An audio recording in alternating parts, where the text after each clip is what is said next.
তিনি কবে থেকে আছেন? অনেক সময় আমাদের মাথায় প্রশ্ন জাগে, এই যে আল্লাহ আছেন কবে থেকে আসছে? কবে থেকে উনি? শুরুটা কবে? আল্লাহ বলে আমি সূচনাহীন অতীত থেকে আছি। আমি এমন অতীত থেকে আছি যেই অতীতের কোনো সূচনা নাই। সুবহানাল্লাহ কইবেন না? আবার আমি সীমাহীন ভবিষ্যৎ পর্যন্ত থাকব। সুবহানাল্লাহ পড়ে। এমন ভবিষ্যৎ যেটা সীমা নাই, এমন অতীত যেটা শুরু হয় নাই, তিনি হচ্ছেন আল্লাহ। চিল্লায় বলেন তিনি কে? এজন্য আমরা বলি রাদিতু বিল্লাহি রাব্বা, রব হিসেবে আল্লাহ তোমারে পেয়ে আমরা খুশি। এজন্য আমাদের ইবাদতের সব জায়গায় এই রবের নামের গুণগান আছে না নাই?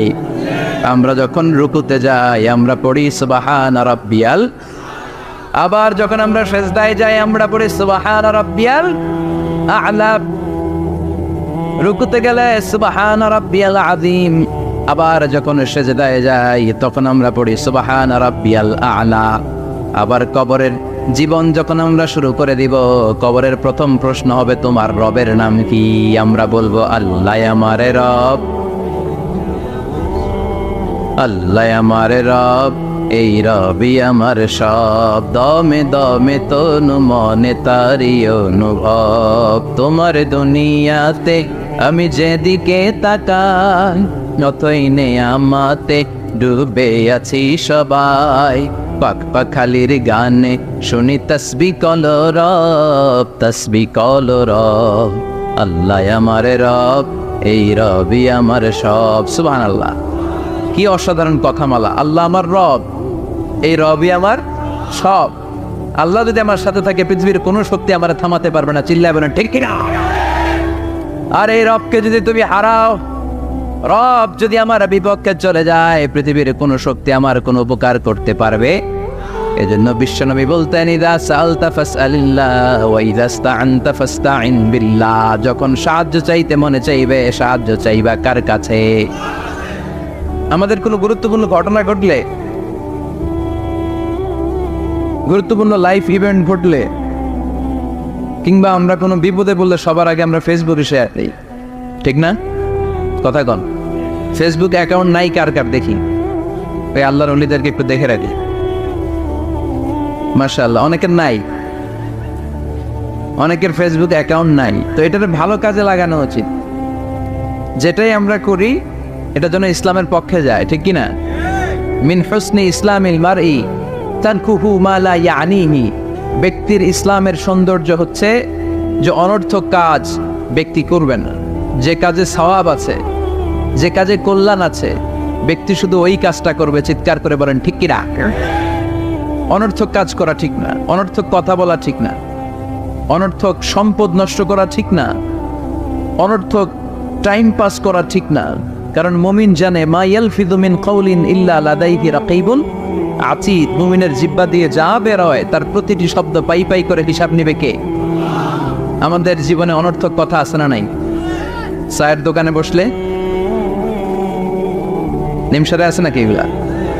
অপ্রয়োজনীয় আলাপ, নিজেরও কাজে লাগে না, ফ্যামিলিরও কাজে লাগে না, ইসলামেরও কাজে লাগে না, খালি খোঁচাখুঁচে ঠেলাঠেলি বাড়ায়। এরকম ডাকাত আছে না নাই? অপ্রয়োজনীয় কথা, অপ্রয়োজনীয় কাজও আছে না নাই এদেশে? দেদারসে মানুষ করে বেড়াচ্ছে অপ্রয়োজনীয় কাজ। হুজুরে পাইলে হাজার হাজার ছবি আছে না নাই? এটা অপ্রয়োজনীয় না? হজে গিয়েছিলাম এবার, কমসে কম 10,000 ছবি তুলছে আমার সাথে হাজিরা। অপ্রয়োজনীয়, প্রয়োজন নাই। এসেছে ইবাদত করতে, হুজুর একটা সেলফি। ইয়াং ছেলেপেলারা সেলফি তোলে বেশি। আর বুঝলাম না, আঙ্গুল দুটার এরকম করে রাখে। আমি বললাম এটা কি? হুজুর ইটস গ্যাংনাম স্টাইল। এটা কি? Gangnam style. এরকম বাঁকা করে থাকবে আর এরকম দুটা ছবি তো। এগুলো অনর্থক। মুমিন ওই কাজ করবে যে কাজটা constructive, fruitful for him, for his family and for the society. যেটা তার নিজের কাজে আসবে, যেটা তার ফ্যামিলির কাজে আসবে, যেটা সমাজের কাজে আসবে। এই কাজগুলো করার দরকার আছে না নাই? আমার দেশের যুবক ছেলেগুলো অপ্রয়োজনীয়, কোনো কারণ নাই এই সমস্ত কাজে ঝগড়া বিবাদে আলাপে লিপ্ত থাকার কারণে তাদের যে ইনোভেটিভ পাওয়ার আল্লাহ তাআলা দিয়েছেন, এটাকে তারা কাজে লাগাতে পারে না। আমাদের দেশের যুবকদের কিন্তু অনেক ম্যারিড, তারা যখন পৃথিবীর বিভিন্ন দেশের ইউনিভার্সিটিগুলোতে পড়ে তারা র্যাঙ্কিং 1 নম্বরে আসে একেবারে। আমি যে ইউনিভার্সিটিতে পড়ি, ইন্টারন্যাশনাল ইসলামিক ইউনিভার্সিটি মালয়েশিয়া, ওখানে বাংলাদেশিদের ফলাফল রেজাল্ট সবচেয়ে ভালো। হার্ভার্ডে যান, ক্যামব্রিজে যান, অক্সফোর্ডে যান, যেখানেই যাবেন বাংলাদেশিদের ফলাফল অনেক ভালো। তো তারা সেখানে অপ্রয়োজনীয় কাজে তাদের সময়কে নষ্ট করে না। এজন্য যুবক ভাইয়েরা, তোমাদের আছে প্রাণ ঢালা উচ্ছ্বাস, অনেক শক্তি তোমাদের গায়ে। এখন তোমাদের রক্ত গরম, তোমাদের এই গরম রক্ত ইসলামের কল্যাণে কাজে লাগাইতে হবে। শুধু সেলফি তুইলা সময় নষ্ট করা যাবে না, চিল্লায় বলো ঠিক কিনা। কিছুদিন আগে আমি দেখলাম মানবতার দেয়াল। কিসের দেয়াল? কিছু ছেলে পেলে নিউ আইডিয়া, নিউ আইডিয়া বের করেছে যে এটার নাম মানবতার দেয়াল।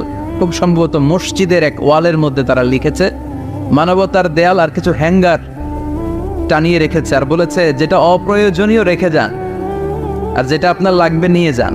এই যে শীত, প্রচন্ড শীতে অনেকের জ্যাকেট নাই, আমাদের কয়েকটা করে জ্যাকেট, জাম্পার, সোয়েটার, চাদর, মাফলার, অনেকের একটাও নাই, আছে না নাই? তারা দেয়ালের নাম দিয়েছে মানবতার দেয়াল। এখানে আপনার অতিরিক্ত পুরান জ্যাকেট থাকলে রেখে যান। তো অনেকে পুরান জ্যাকেট, মাফলার, চাদর ওখানে ঝুলিয়ে রেখে গিয়েছে, আবার লিখে দিয়েছে যার লাগবে তিনি নিয়ে যান। যার মাফলার নাই, যার জ্যাকেট নাই, চাদর নাই, তারা এসে নিয়ে যাচ্ছে। এটা একটা সুন্দর আইডিয়া না? তো চায়ের দোকানে ছেলেপেলেগুলো যদি মারামারি করতো, অপরাজনীতি করতো, গুতাগুতি করতো, কিলাকিলি করতো, তাহলে মাথা থেকে এই আইডিয়াগুলো বেরোতো? কথা বলেন। Human capacity is amazing. কি পরিমাণে আল্লাহ তাআলা যে আমাদেরকে ক্যাপাসিটি দিয়েছে, আমাদেরকে যে কত প্রিভিলেজ আল্লাহ তাআলা আমাদেরকে দিয়েছে আমরা জানিই না। আমরা আমাদের দেহে কত শক্তি, সম্ভাবনা নিয়ে যে ঘুরে বেড়াই আমরা অনুধাবন করি না। এজন্য সময়গুলোর কাজে লাগাও। কিন্তু আফসোসের সাথে লক্ষ্য করা যাচ্ছে যুবকদের চরিত্রকে ধ্বংস করে দেওয়ার জন্য যে কয়েকটা হাতিয়ার আছে সবগুলো বাংলাদেশে আছে না নাই? ইয়াবা আছে না নাই? ফেন্সিডিল আছে না নাই? হেরোইন আছে না নাই? মারিজুয়ানা আছে না নাই? এই ফেন্সিডিল, ইয়াবা আগে শুনতাম ইউনিভার্সিটির ছেলেরা খাইতো, এরপরে নাইমা আসলো কলেজে, এরপরে হাই স্কুলে, এখন প্রাইমারি ছেলেদের হাতেও ইয়াবা ঢুকছে। চিল্লা এখন ঠিক কিনা? দেশের যুব সমাজ আজকে কোথায়? পর্নোগ্রাফি, এক একটা মোবাইল, এক একটা হিন্দি সিনেমার কারখানা। ইন্ডিয়ান নায়িকাদের কোমর দোলানো ডান্স আছে না নাই? স্মার্টফোন নিয়ে ছেলে স্মার্ট হয়, কিন্তু ইমান, আখলাক, চরিত্র সব শেষ। অপরাজনীতি, রাজনীতির নামে মন্দ, খারাপ, প্রতিহিংসামূলক ছাত্র রাজনীতি। নেতারা এই যুবক ছেলেদেরকে ইউজ করে, ওর বিরুদ্ধে ও মার, তুই ওরে মার, ওনারা থাকে অন্য জায়গায়, আছে না নাই? এভাবে আমাদের দেশের ছেলেদের চরিত্র, তাদের সম্ভাবনাকে আমরা নষ্ট করে দিচ্ছি। যুবক ভাইয়েরা, in the day of judgement, কিয়ামতের কঠিন ময়দানে আল্লাহ তাআলা 7 শ্রেণীর ব্যক্তিকে তার আরশের নিচে ছায়া দিবেন। এর মধ্যে এক শ্রেণী হচ্ছে তোমরা যারা যুবক, শাবুন নাশাআ ফি ইবাদাতিল্লাহ, ওই যুবক যারা তাদের যৌবনে, তাদের সময়টা, তাদের দিন, তাদের রাত তারা আল্লাহর ইবাদতে কাটিয়েছে। সুবহানাল্লাহ পড়েন।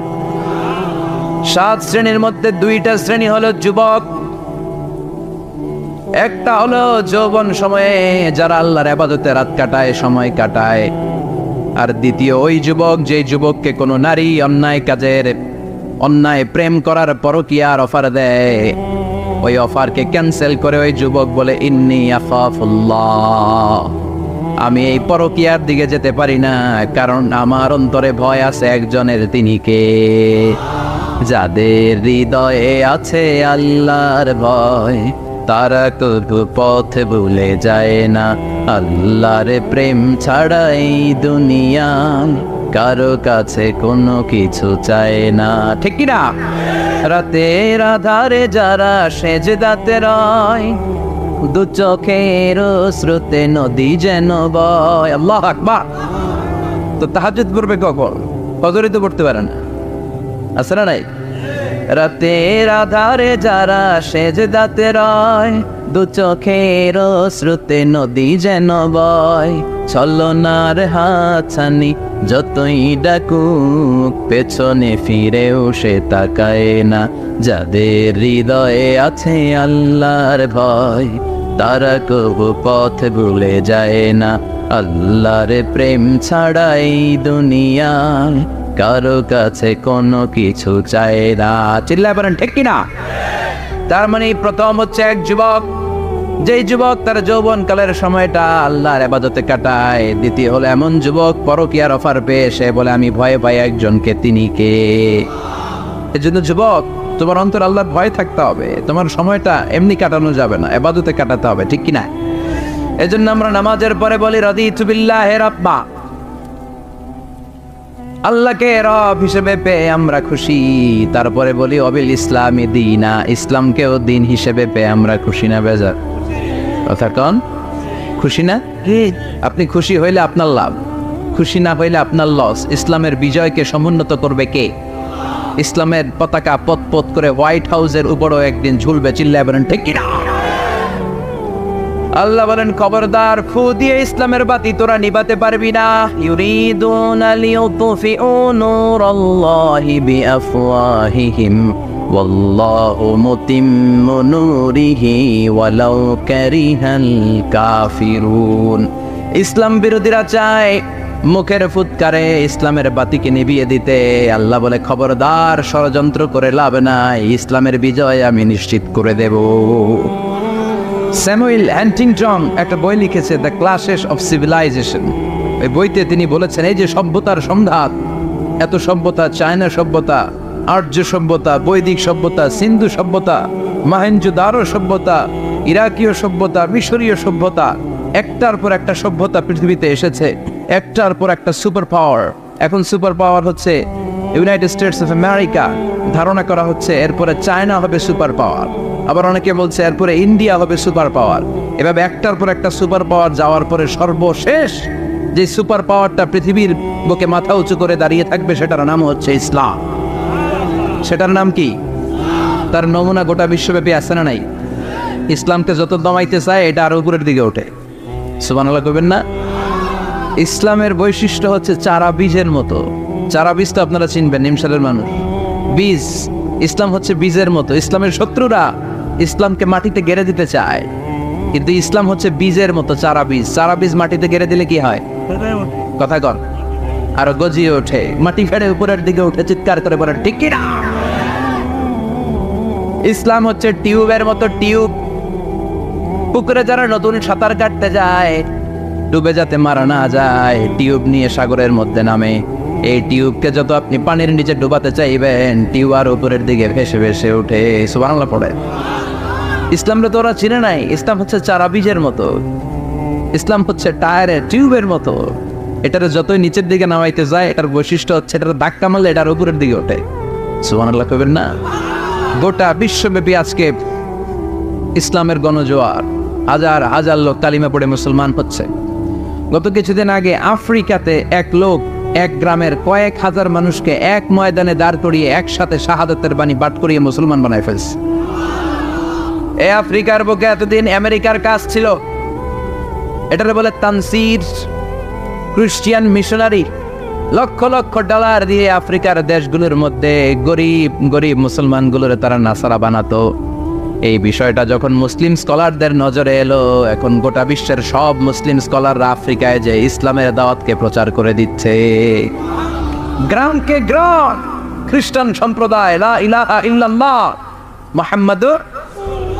ঝিনুকের ভেতর লুকিয়ে থাকে যেমন মতি, ঝিনুকের ভেতর লুকিয়ে থাকে যেমন মতি, কলমা শাহাদাতে আছে আল্লাহর জ্যোতি, কলমা শাহাদাতে আছে আল্লাহর জ্যোতি। পড়েন সবাই। ঝিনুকের ভেতর লুকিয়ে থাকে যেমন মতি, ঝিনুকের ভেতর লুকিয়ে থাকে যেমন মতি, কলমা শাহাদাতে আছে আল্লাহর জ্যোতি, কলমা শাহাদাতে আছে আল্লাহর জ্যোতি।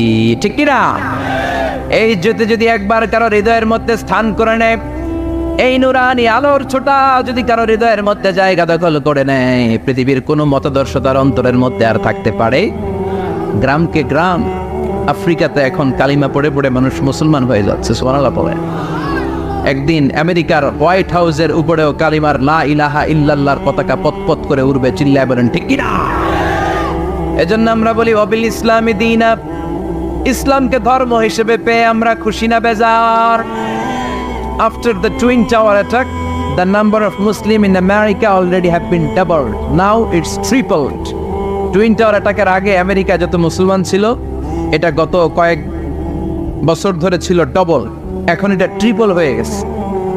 মানে টুইন টাওয়ার অ্যাটাকের আগে আমেরিকায় মুসলমানের সংখ্যা যা ছিল, এখন এটা 3 গুণ বাড়ছে।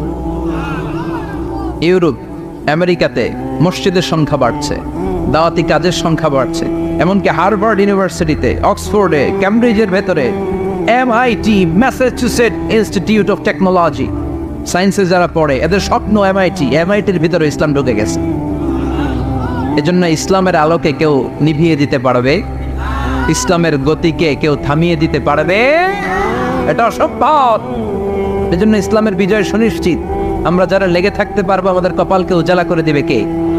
আর বিরোধিতা যারা করবো তাদের সব শেষ, দুনিয়াও শেষ, আখিরাতও আমও শেষ, সালাও। এজন্য আমরা বলি রাদিতু বিল্লাহি রাব্বা, আল্লাহ তোমার রব হিসেবে পেয়ে আমরা বড্ড খুশি। ওয়াবিল ইসলামি দীনা, ইসলামকে ধর্ম হিসেবে পেয়ে আমরা খুশি। ওয়াবি মুহাম্মাদিন রাসূলা, বিশ্ব নবীকে রাসূল হিসেবে পেয়েও আমরা খুশি না বেজার? এমন রাসূল, গোটা বিশ্বের শ্রেষ্ঠতম রাসূল, শ্রেষ্ঠতম ব্যক্তিত্ব, যার কাছ থেকে পজিটিভ কোনো জিনিস ছাড়া নেগেটিভ কোনো জিনিস প্রকাশিত হয় নাই, সব ইতিবাচক। Always come back positive, not go back negative. সবসময় পজিটিভ বলতেন, পজিটিভ ভাবতেন, পজিটিভ কাজ করতেন। কোনো নেগেটিভ, নেতিবাচক কোনো কিছু বিশ্বনবীর জীবনে খুঁজে পাওয়া যায় না? চিল্লায় বলেন খুঁজে পাওয়া যায়? As a father, as a husband, as a commander, as a lawyer, as a reformer of the society, Muhammad is the superman of the world. গোটা বিশ্ব এখন তাকে সুপারম্যান ভাবতেছে, বস অফ দ্য অল বসেস। পৃথিবীতে যত বস এসেছে, সব বসের সবচেয়ে বড় বস হচ্ছে বিশ্বনবী মুহাম্মদ সাল্লাল্লাহু। এজন্য আমরা বলি নবী মুহাম্মাদিন রাসূলা। আল্লাহকে রব হিসেবে পেয়ে আমরা যেমন খুশি, ইসলামকে ধর্ম হিসেবে পেয়ে তেমন খুশি, বিশ্বনবীকেও রাসূল হিসেবে পেয়ে খুশি না বেজার? কথা কন। এই বিশ্বনবীর ভালোবাসা যদি অন্তরে না থাকে, জান্নাতে ঢোকা যাবে নাকি? আল্লাহর ভালোবাসা, বিশ্বনবীর ভালোবাসা অন্তরে থাকার দরকার আছে না নাই? আল্লাহকে যে পাইতে চায়, হযরতকে ভালোবেসে, আরশ কুরসি লৌহ কালাম না চাইতে পেয়েছে সে। হযরতকে ভালোবেসে, আরশ কুরসি লৌহ কালাম না চাইতে পেয়েছে সে। চিল্লায় বলেন ঠিক কি না? নবীর ভালোবাসা অন্তরে থাকতে হবে। তাহলে 3টা জিনিসের ঘোষণা আমরা দেই নামাজের পর। আল্লাহকে রব হিসেবে পেয়ে আমরা খুশি, ইসলামকে ধর্ম হিসেবে পেয়ে খুশি, বিশ্বনবীকে রাসূল হিসেবে পেয়ে খুশি, আবার এই কিতাবটারে সংবিধান হিসেবে পেয়ে আমরা খুশি না বেজার? এটার আলোকে আমাদের সমাজ প্রতিষ্ঠিত হোক, মদিনার সমাজ হোক, সোনালী সমাজ হোক, আলোকিত সমাজ হোক, আমরা চাই কি চাই না? এই কোরআনের আইন দিয়ে আমার দেশ চলুক, আমরা চাই কি চাই না? এই কোরআনে ধর্ষকদের বিচার আছে না নাই? অবিবাহিত ধর্ষক হলে 100 ব্যাট, আর যদি বিবাহিত ধর্ষক হয় ডেথ পেনাল্টি। সৌদিতে করে হেড অফ, মাথাটাকে নুইয়ে তলোয়ার দিয়ে এক কোপ মেরে গর্দানটা আলাদা করে দেয়, ঠিক কিনা? অনেক দেশে ডেথ পেনাল্টি করে হ্যাঙ্গিং এর মাধ্যমে, ফাঁসির মাধ্যমে। দর্শনের বিচার বাংলাদেশে সহজে পাওয়া যায় না, কিন্তু কোরআন দিয়ে বিচার করলে ওই বিচার আছে না নাই? নোয়াখালীর এক বোনকে দর্শন করা হয়েছে, গোটা বাংলার জামিনে এই নিউজটা আছে না নাই? কোরআনের বিচার থাকলে আলটিমেটার মতো 24 ঘন্টা, 24 আওয়ার্সের মধ্যে ধর্ষককে ডেকে এনে বাইতুল মোকাররমের স্কয়ারের সামনে লক্ষ মানুষের চোখের সামনে ফাঁসির রশিতে ঝুলিয়ে দেওয়া হতো। বড় বড় চোরগুলোর হাত কেটে দেওয়া হতো। কলা চোর, ডিম চোর, মুরগি চোর না, বড় বড় সাইজের চুরি যারা করে 1000 কোটি টাকা মেরে দেয়, দেশের 12টা বাজিয়ে দেয়, দেশের 10-এর সর্বনাশ করে, সিমেন্ট খাইয়া, টিন খাইয়া, রড খাইয়া সব হজম করে। ব্রিজ ভেঙে গেলে ব্রিজের ভেতরে পাওয়া যায় বাঁশ, তার মানে রড গেছে কই? হ্যাঁ, পেটে। এগুলোর এক একটার পেটে 10টা করে পাকস তুলে দিয়েছে আল্লাহ। 10টা স্টোমাক না থাকলে রড হজম হয়? কথা কয় না। এগুলোর বিচার হওয়ার দরকার আছে না নাই? কোরআনের রাজ যদি কায়েম হয়, এই সবগুলো বড় বড় চোরের বিচার হবে, লাইভ ব্রডকাস্টিং হবে টিভিতে, আমরা সবাই দেখবো কেমন করে তাদের হাত কাটা হয়। ওই সমাজ আমাদের দেশে চালু হোক, আমরা চাই কি চাই না? তাহলে সোজা সাপটা হিসাব, এই 4টা জিনিসের বিরুদ্ধে কেউ অবস্থান নিলে তাদের বিরুদ্ধে আমাদের অবস্থান ধরে কোন ঠিক কিনা? আর এই 4টা জিনিসের পক্ষে যারা কথা বলবে তাদের জন্য আমাদের অন্তরে দোয়া আছে না নাই? এক হচ্ছে আমার রব, 2 হলো আমার ইসলাম, 3 হলো আমার পেয়ারা নবী, 4 হলো আমাদের আল্লাহর দেয়া সংবিধান কোরআন। এই 4টা জিনিসের বিরুদ্ধে কথা বললে খবর আছে না নাই? এই 4টা জিনিসের বিরুদ্ধে কথা বলা হবে মুসলমানদের দেশে। এই 4টা জিনিসকে কটূক্তি করা হবে, অপমান করা হবে, আর এর বিরুদ্ধে প্রতিবাদ আসবে না। মুমিন চুপ করে বসে থাকবে, সেটা মুমিন নয়, সেটা মুনাফিক। চিল্লায় বলেন ঠিক কিনা? এজন্য এই 4টা জিনিসের বিরুদ্ধে কথা বললে প্রতিবাদের ঝড় তোলার দরকার আছে না নাই? রাজি আছো মুসলমান? এই 4টা জিনিসের জন্য ভালোবাসা আমাদের অন্তরে তুমি স্থান করে দাও। এগুলোকে পুঁজি করে যেন আমরা জান্নাতের অধিকারী হতে পারি, তুমি তৌফিক দাও। আর জোরে পড়েন আমিন। আজকে আমরা যে বইটা থেকে কথা শুনবো, বইটার নাম কি বলেন? আরো জোরে বলেন, কি নাম? আজকে আমরা জানার নিয়তে, শিখার নিয়তে, আমাদের আখিরাতটাকে সুন্দর করার নিয়তে কোরআন থেকে কিছু কথা শুনবো ইনশাআল্লাহ। পড়েন, আরো জোরে পড়েন ইনশাআল্লাহ। আমাদের সবকিছু হয়ে যাচ্ছে শো অফ, মাহফিল হয়ে যাচ্ছে শো অফ, আলোচনাগুলো হয়ে যাচ্ছে শো অফ, লোক দেখানো ভাব। অন্তরে ইখলাস নাই, আল্লাহর প্রতি দরদ নাই, স্রষ্টার প্রতি অগাধ বিশ্বাস আর ভালোবাসা নাই। আমাদের ডে টু ডে লাইফের চিত্র যদি আমরা খেয়াল করি তাহলে দেখবো our spirituality is going down, our লিল্লাহিয়াত ইখলাস ইজ গোয়িং ডাউন। আমাদের ইখলাস যাচ্ছে নিচের দিকে, মানে কমছে, ডিক্রিজিং ডে আফটার ডে। কিন্তু our greed, our jealousy, our arrogance, আমাদের অহংকার, আমাদের ক্ষমতার প্রতি লোভ, আমাদের হিংসা, এগুলো দিন দিন উপরের দিকে যাচ্ছে। চিল্লায় এখন ঠিক কিনা?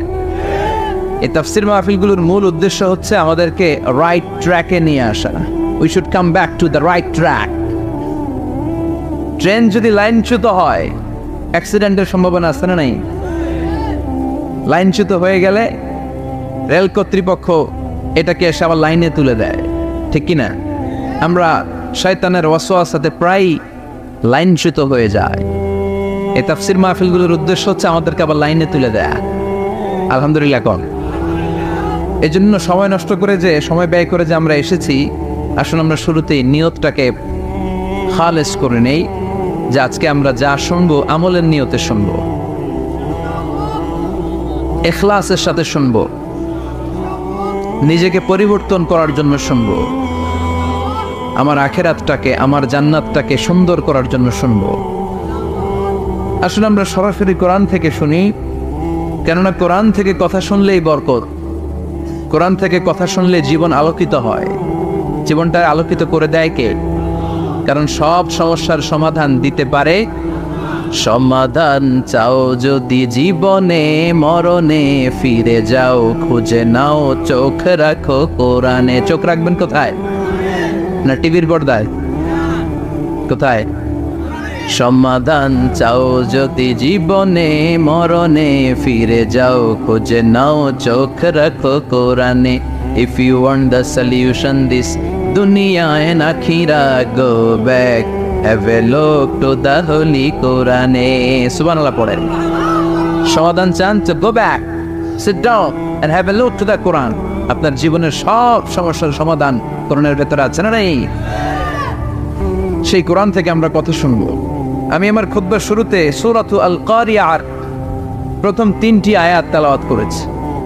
এই সূরার ভেতরে আল্লাহ তাআলা কিয়ামতের নকশা এঁকে দিয়েছেন, কিয়ামতের প্রামাণ্য বর্ণনা দিয়েছেন। কিয়ামত যে একদিন হবে এই পৃথিবী যে ধ্বংস হয়ে যাবে এটার ব্যাপারে সবার অগাধ বিশ্বাস আছে তো, না সন্দেহ লাগে? সন্দেহ আছে কারো? এই পৃথিবী একদিন থাকবে না, ভেঙে চুরমার হয়ে যাবে, খান হয়ে যাবে, সব মেসাকার হয়ে যাবে। আমি থাকবো না, আপনি থাকবেন না, আমরা কেউই থাকবো না, থাকবে একজন, তিনি কে? এটার নাম কিয়ামত, যেটার ব্যাপারে বিশ্বাস না থাকলে ইমানের ঘাটতি চলে আসবে, ঠিক কিনা? তো সেই কিয়ামতের দিনটা কেমন হবে, কিয়ামতের দৃশ্যটা কিরকম হবে, এর নকশা খুব সংক্ষিপ্ত পরিসরে মাত্র 11টা আয়াতে আল্লাহ তুলে ধরেছেন। আপনি মনোযোগ দিয়ে কানগুলো খরগোশের মতো খাড়া করে যদি কথাগুলো শোনেন, আপনার মনে হবে আপনি এখানে বসে কিয়ামত চোখে লাইভ দেখতেছেন, লাইভ। আল্লাহ এমন ভাবে বলেছে, সুবহানাল্লাহ পড়েন। তা আসুন আমরা সরাসরি কিয়ামতকে দেখে আসি, আসলে কিয়ামতটা কেমন। বর্ণনা করছেন কে? আল্লাহ। সূরার নাম হচ্ছে সূরাতুল কারিয়া। কি নাম? আওয়াজ করে উত্তর দিতে হবে। সূরার নাম আল কারিয়া। চিৎকার মেরে বলেন, সূরার নাম কি? আল কারিয়া। এটা মাক্কি সূরা। কি সূরা? বিশ্বনবীর জীবনের দুইটা পর্ব, একটা মাক্কি পর্ব আর একটা মাদানী পর্ব। এটা মাদানী পর্বে নাজিল হয়নি, এটা নাজিল হয়েছে মাক্কি পর্বে। এই সূরার আয়াত সংখ্যা 11। এটা কোরআনের 101 নম্বর সূরা। এটা আল কোরআন আল কারীমের 30তম পারায় অবস্থিত একটা সূরা। আমাদের অনেকেরই মাশাআল্লাহ মুখস্থ আছে না? ইমাম সাহেব নামাজে প্রায় পড়ে, অনেকেরই মুখস্থ। শুনতে শুনতে কবে যে মুখস্থ হয়েছে আমাদের নিজেরাও জানি না। সুবহানাল্লাহ পড়ে। কোরআনের ভেতরে খালি বরকত, এটার সাথে লাগলেই বরকত, মসজিদে গেলেই বরকত। মনের অজান্তে আমরা এই সূরাকে মুখস্থ করে ফেলেছি। কিন্তু এই সূরার ভেতরে যে আল্লাহ কিয়ামতের এত চমৎকার নকশা এঁকেছেন, এত প্রামাণ্য বর্ণনা দিয়েছেন, এটা আমরা অনেকে জানিই না। আসুন আমরা এই সূরার আলোকে দেখার চেষ্টা করি যে কিয়ামতটা কিরকম হবে। আল্লাহ একটা শব্দকে এই সূরার শুরুতে 3 বার উল্লেখ করে আমাদের দৃষ্টি আকর্ষণ করেছেন। আল্লাহ tried to draw our attention by mentioning 3 times a word, and that is al-qari'ah. al-qari'ah শব্দটাকে তিনি 3 বার উল্লেখ করে আমাদের দৃষ্টি আকর্ষণ করেছেন। একটা শব্দ 3 বার বললে মানুষের দৃষ্টি আকর্ষিত হয় না? যেহেতু এটা আরব দেশে নাজিল হয়েছে, আবার মক্কায়, মক্কার লোকেরা আরবি বুঝে, তাদেরকে প্রথম বলা হলো আল কারিয়া। তারা ফিরে তাকালো, কি আল কারিয়া? আবার বলা হলো মাল কারিয়া। কি মাল কারিয়া? আবার বলা হলো ওমা আদরাকা মাল কারিয়া। আবার তারা ফিরে তাকালো। দৃষ্টি আকর্ষণের জন্য আল্লাহ তাআলা 3 বার এই শব্দটা বলেছেন। এজন্য এই শব্দের একটা সিগনিফিকেন্স, একটা গুরুত্ব, অর্থবহ একটা মানদণ্ড আছে না নাই?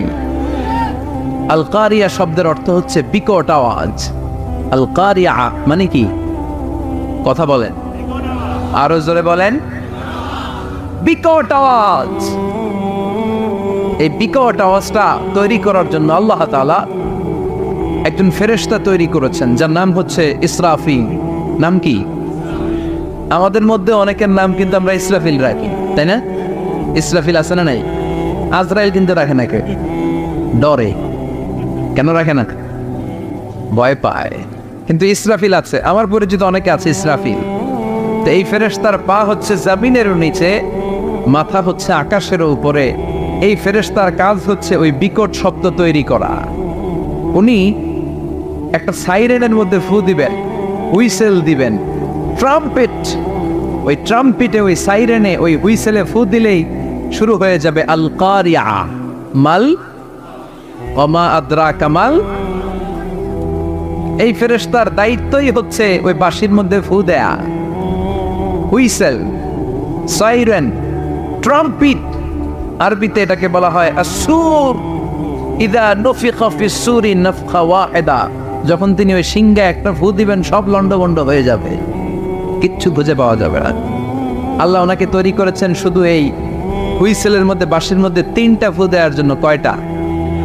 উনি সৃষ্টির শুরু থেকেই এই বাঁশিটাকে 2 ঠোঁটের মাঝখানে রেখে আল্লাহর আরশের দিকে তাকিয়ে আছে, and just waiting for the green signal.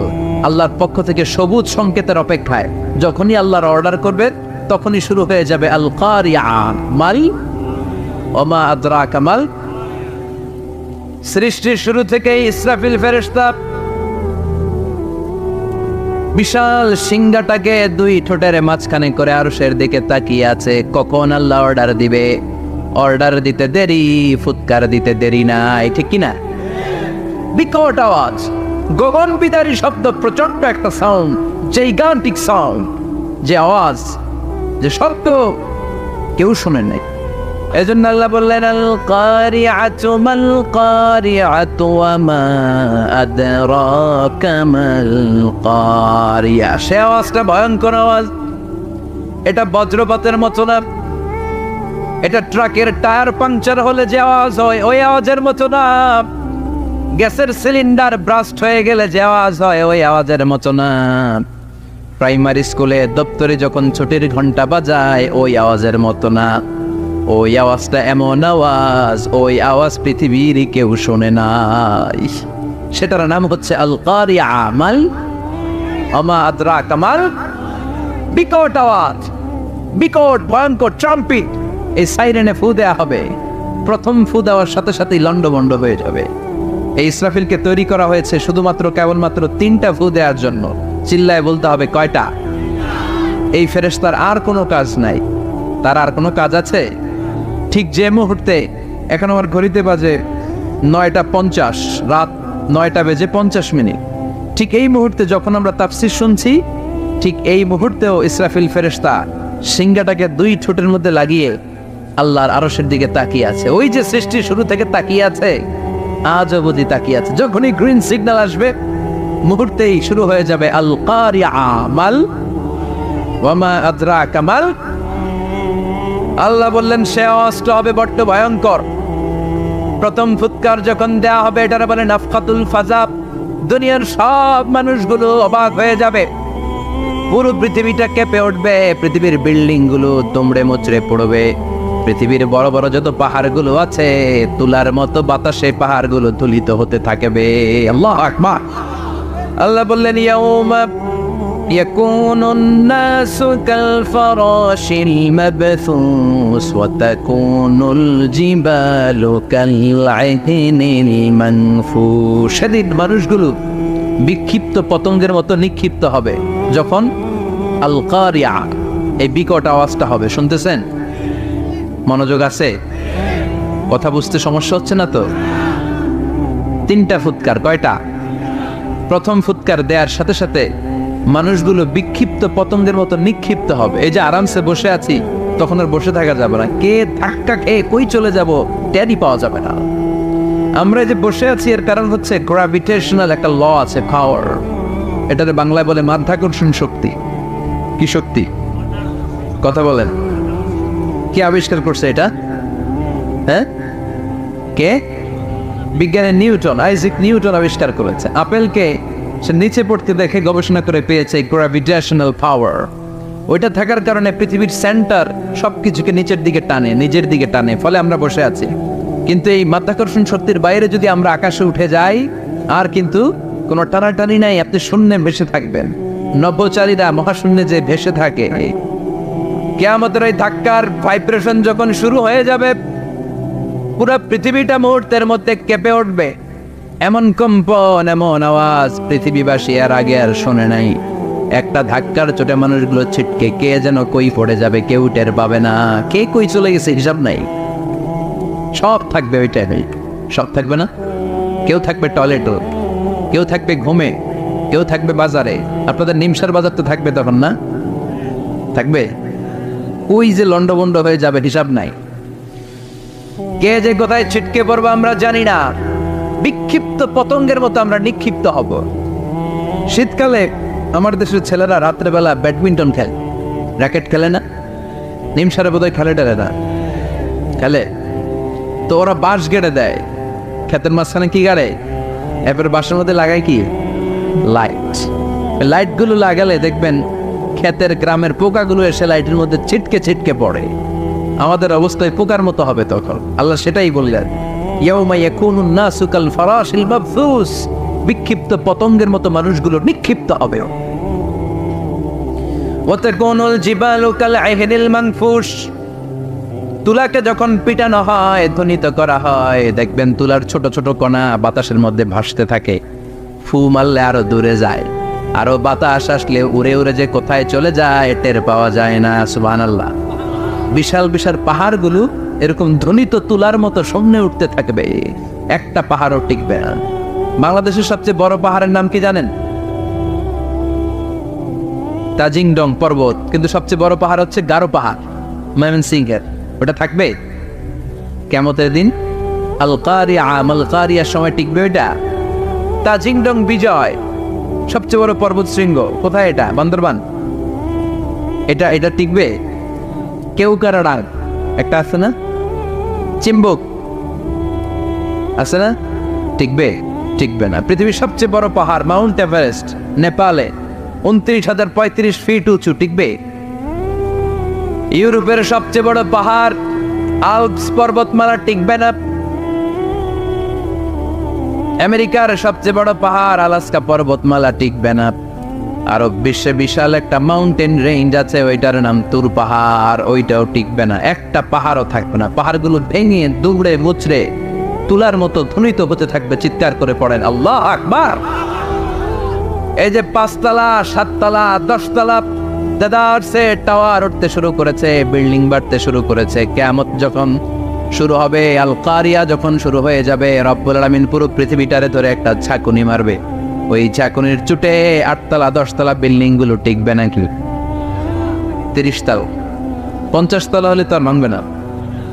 Burj আল খলিফা ভাঙবে না। দুবাইয়ের বুর্জ আল খলিফা সবচেয়ে উঁচু টাওয়ার এটা। কিংডম টাওয়ার, এটা নাকি আরো উঁচু হবে, 1000 মিটার উঁচু হবে। তাইপেডান 101, মালয়েশিয়ার Petronas twin tower, Shanghai tower, Kaaba ঘরের পাশে বুর্জ আল খলিফা, যেটাতে সবাই বলে জমজম টাওয়ার, টিকবে? কথা বলেন, টিকবে? আল্লাহ বললেন ইযা জুলজিলাতিল আরদু জিলজালাহা ওয়া আখরাজাতিল আরদু আসকালাহা ইযা রুজ্জাতিল আরদু রাজ্জান ওয়া বুসসাতিল জিবালু বাসসা। সেদিন পৃথিবীটারে কাঁপিয়ে দেয়া হবে, পুরো পৃথিবী নড়ে চড়ে উঠবে, টাওয়ারগুলো ভেঙে খান খান, পাহাড়গুলো ভেঙে দুমড়ে মুচড়ে যাবে, মানুষগুলো বিক্ষিপ্ত পতঙ্গের মতো নিক্ষিপ্ত হবে। সাগরের পানির মাঝখানে দাউ দাউ দাউ দাউ দাউ দাউ করে আগুন জ্বলতে শুরু করে দিবে। আল্লাহ আকবার। নকশা এঁকে দিছেন আল্লাহ, নকশা এঁকে দিছে না? সুবহানাল্লাহ পড়েন।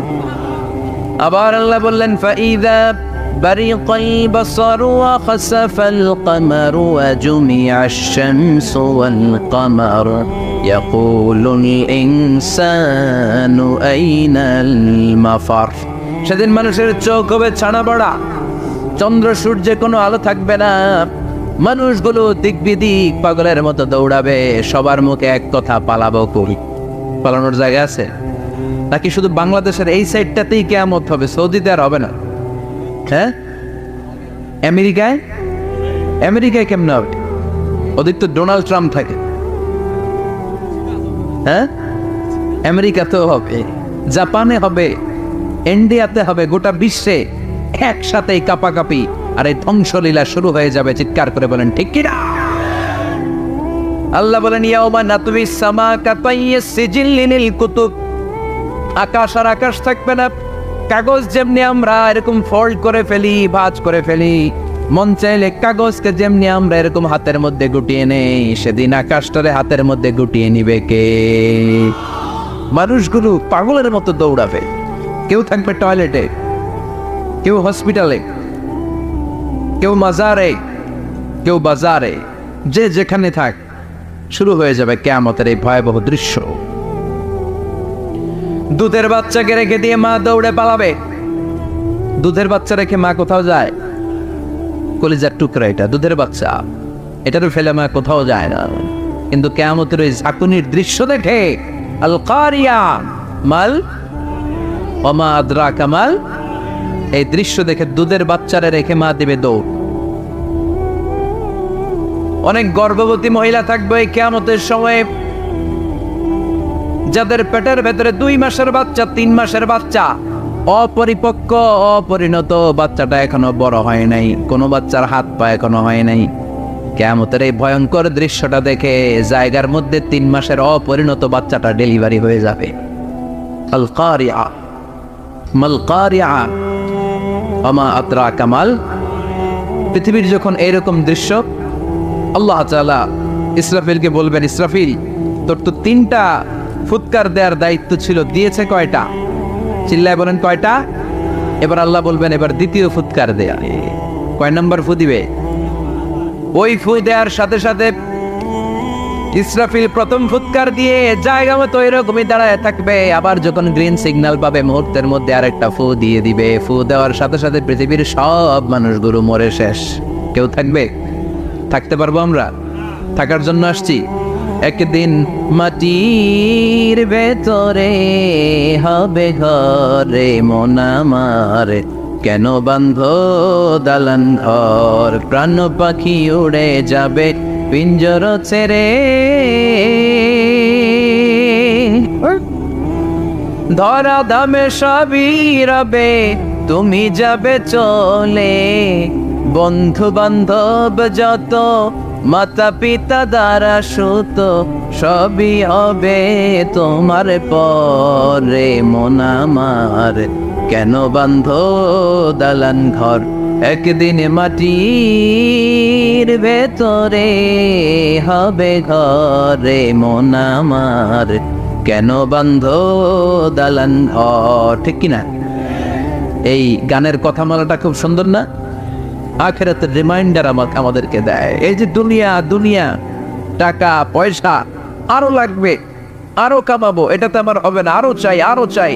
এই প্রতিযোগিতা, এই কম্পিটিশন, ওর 5 তলা আমার লাগবে 7 তলা, ওর আছে 20 লাখ আমার লাগবে 30 লাখ, প্রতিযোগিতা আছে না নাই?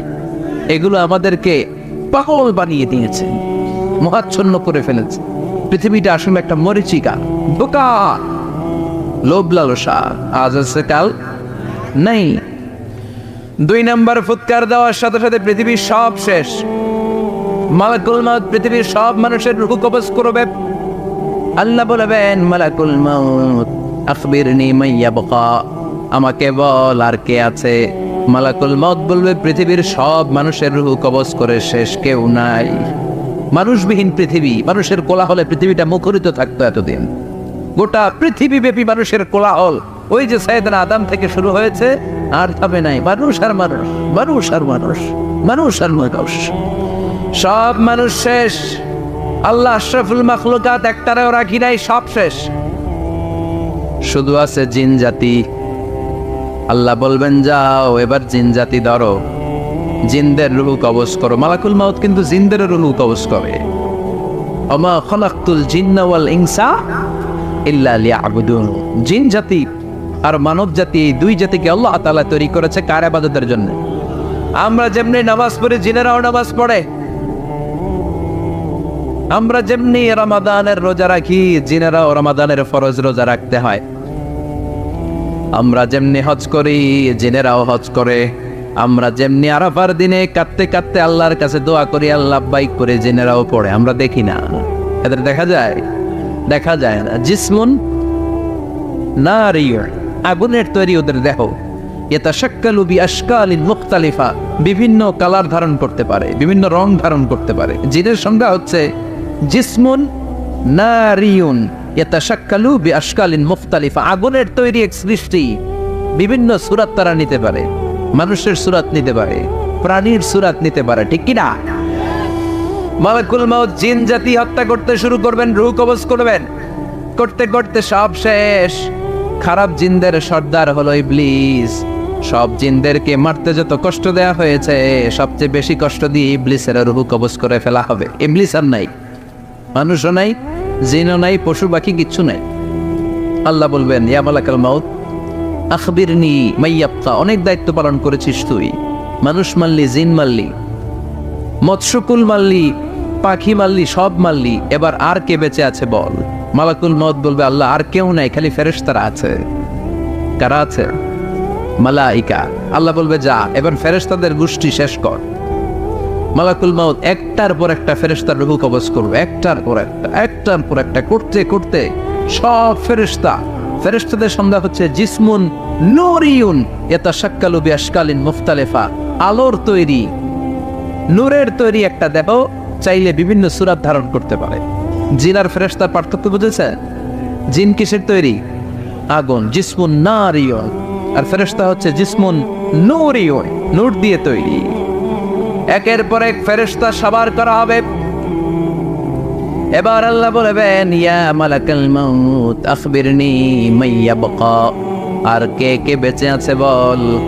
মালাকুল মউত বলবে, মাবুদ কেউ নাই, মানুষ নাই, জিন নাই, ফেরেশতাও নাই, শুধু আমার 3 জন কলিগ বাকি। কয়জন?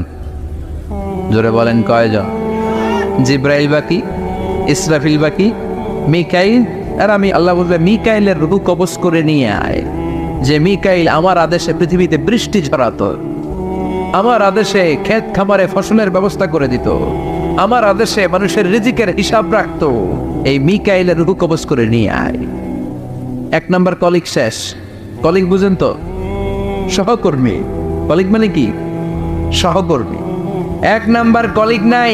আল্লাহ বলবে, যা এবার ইসরাফিলের রূহ কবজ কর।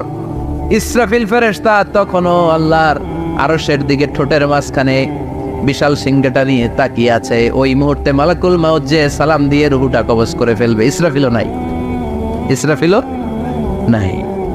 আল্লাহ বলবে, যা দুনিয়ার সব নবীদের কাছে ওহী দিয়ে, কোরআন দিয়ে, ইনজিল দিয়ে, তাওরাত দিয়ে, জাবুর দিয়ে আমি যেই ফেরেশতাটারে পাঠাতাম, ওই রূহুল আমিন জিব্রাইলের রূহটাও কবজ করে নিয়ে আয়। জিব্রাইলের রূহ কবজ হয়ে যাবে। এবার 3 জন কলিগই শেষ। আছে কেউ?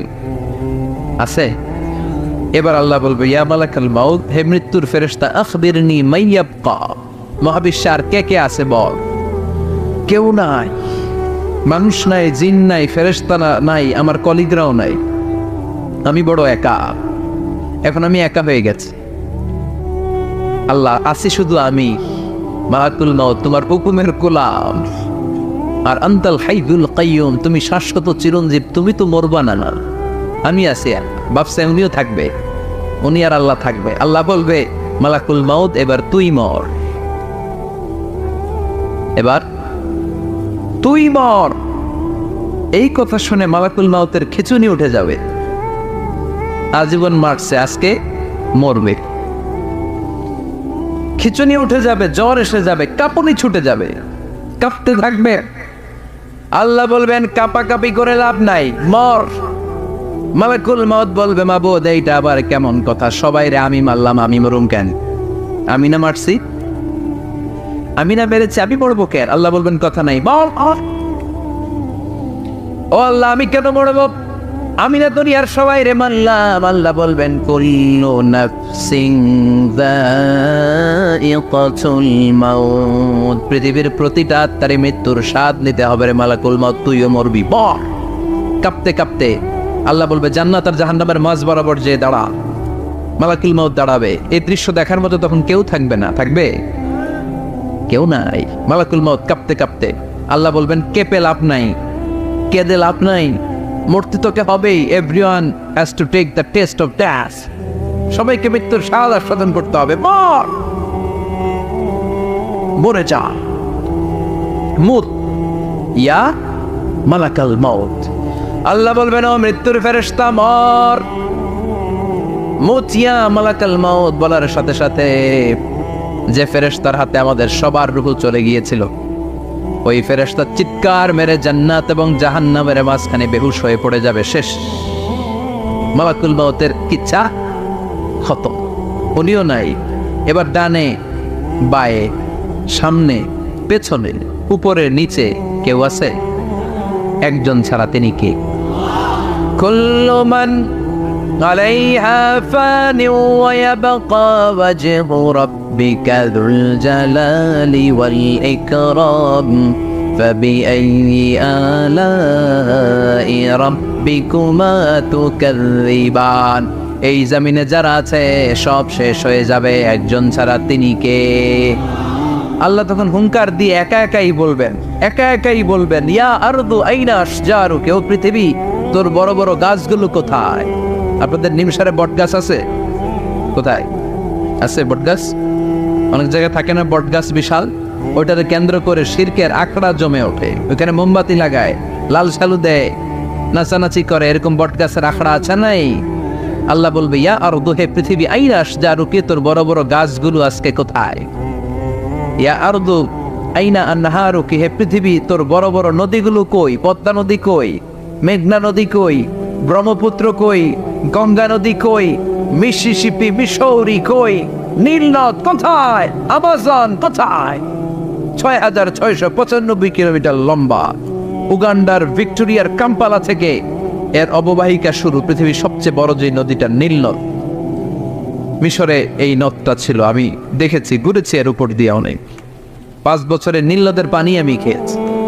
মিশরের নীল নদ ছাড়া কোনো মিঠা পানির উৎস নাই। এজন্য প্রাচীন ঐতিহাসিক, ওনার নাম হেরোডোটাস, উনি বলেছিলেন Egypt is the gift of Nile. মিশর হচ্ছে নীল নদের দান। নীল নদ না থাকলে মিশরে কেউ থাকতো না। আল্লাহু আকবার পড়েন। 2টা নদী সিদরাতুল মুনতাহা থেকে জান্নাতের কানেকশন নিয়ে পৃথিবীতে এসেছে। একটা হচ্ছে ইরাকের দজলা ফোরাত নদী, আর একটা হচ্ছে মিশরের নীল নদী। সুবহানাল্লাহ পড়বেন না? 5 বছর আমি এই নীল নদের পানি খেয়েছি যখন মিশরে ছিলাম। সরাসরি না, মিশরীয় সরকার পাইপলাইন দিয়ে এই পানিকে রিফাইনিং করে জনগণের জন্য পৌঁছে দেয়। এই নীল নদের নিচ দিয়ে মিশরের মেট্রো লাইন আছে, মানে ট্রেন। এটাকে বলে পাতাল ট্রেন। কি বলে? পাতাল ট্রেন। আপনাদের প্রধানমন্ত্রীও নাকি একটা করবে, শুনল, উনি ঘোষণা দিয়েছে। তো এটার নিচ দিয়ে, নীল নদের নিচ দিয়ে আমরা ট্রেন দিয়ে এই মাথা থেকে ওই মাথায় যেতাম, আবার ব্রিজ দিয়ে এপাশ থেকে ওপাশে যেতাম। 10টা দেশ ঘুরে এই নীল নদ, একটা সাগর আছে মেডিটেরেনিয়ান সি, মানে ভূমধ্য সাগর, ওইটার সাথে মিলিত হয়েছে। আল্লাহ সেদিন বলবেন আইনা নাইল, নীল নদ আজকে কোথায়? আইনাল আনহার, নদীগুলো কোথায়? আইনাল কুসুর, প্রাসাদগুলো কই? রাজপ্রাসাদ, টাওয়ার কোথায়? আইনাল জাবাবেরা, অত্যাচারী শাসকগুলো আজকে কোথায়? যারা ক্ষমতার চেয়ার পেলে আর নামতে চায় না, এই ডাকাতগুলো আজকে কোথায়? আল্লাহ বলবে আইনাল জাবাবেরা, ফেরাউন কোথায়? নমরুদ কোথায়? আবু জাহেলের গোষ্ঠী কোথায়? ফেরাউনের চাচাতো ভাইরা কোথায়? নমরুদের চাচাতো ভাইরা কোথায়? কোথায়? যারা ক্ষমতার দাপট দেখিয়েছে, কোনো আওয়াজ আছে? কথা বলেন। আল্লাহ বলবেন লিমানিল মুলকুল ইয়াউমা লিল্লাহিল ওয়াহিদিল কাহ্হার। লিমানিল মুলকুল ইয়াউম, আজকে ক্ষমতা কার? একটা চিৎকার দিয়ে উত্তর দেন, সেদিন ক্ষমতা কার? Who belongs the kingdom today? আল্লাহ বলবেন আজকে ক্ষমতা কার? ক্ষমতা শুধু একজনের। চিল্লায় বলেন, তিনি কে? আল কারিআ মাল ওয়া মা আদরাকা মাল। ইসরাফিলের সিংহায় ফু দেওয়ার ডিউটি হচ্ছে 3 বার দিতে হবে। কয়বার দিছে? কয়বার মনে আছে? খেয়ে ফেলাইছেন মনে হয়। দিতে হবে মোট কয়টা? দিয়েছে কয়টা? বাকি আছে, ওটা দেয়া লাগবে না? আল্লাহ ইসরাফিলকে রুহু দিয়ে আবার দাঁড় করায় দিবেন। সুবহানাল্লাহ পড়েন। সবার আগে ইসরাফিলকে রুহু দিয়ে দাঁড় করিয়ে দিলে উনি ওনার ডিউটি পালনের জন্য আবার সিংহার মাঝখানে ঠোঁট লাগিয়ে তাকিয়ে থাকবে আরশের দিকে। আল্লাহ বলবে ইসরাফিল এবার 3 নাম্বার ফু দিয়া ডিউটি শেষ কর। সুবহানাল্লাহ। বাড়িতে গিয়া আল্লাহ বলবেন 3 নাম্বার ফুৎকার দে। বলার সাথে সাথে ইসরাফিল সিংহাটা 2 ঠোঁটের মাঝখানে দিয়ে বিশাল আর একটা ফুৎকার দিবে। ওই ফুৎকার দেওয়ার সাথে সাথে মিনহা খালাকনাকুম ওয়া ফিহা নুঈদুকুম ওয়া মিনহা নুখরিজুকুম তারাতান উখরা।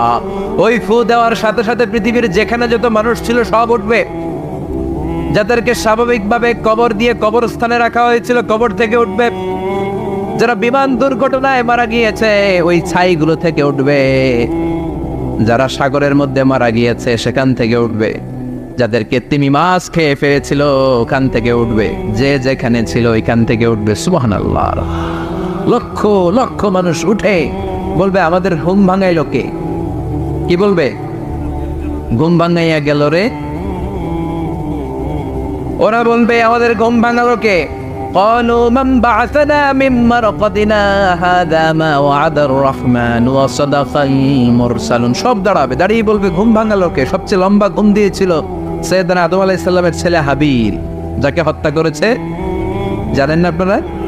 হাবিল হচ্ছে পৃথিবীর প্রথম নিহত মানব। প্রথম নিহত মানব, তার কবরের জিন্দেগিটা অনেক লম্বা। ওই কত হাজার শত হাজার লক্ষ বছর আগে যে উনি কবরে শুয়ে আছেন, আজও শুয়েই আছেন। কিয়ামতের ওই 3 নাম্বার ফুৎকার দেওয়ার সাথে সাথে উনি উঠবে, উঠে বলবে মান বা'আতানা মিন মারকাদিনা হাদা, কে ভাঙালো আমার ঘুম? কে ভাঙাইছে? মরার কুকিলে কে ভাঙাইছে? আল্লাহ ঘুম ভাঙিয়েছে। ফেরেশতারা বলবে হাদা মা ওয়া'দার রহমান, আজকে হলো ওই দিন যে দিনের প্রতিশ্রুতি রহমান দিয়েছিল, আল্লাহ দিয়েছিল এই দিনের প্রতিশ্রুতি, আর নবীরা এই দিনের কথা বর্ণনা করেছে। আজকে হবে আসল দিন, ফাইনাল খেলার দিন।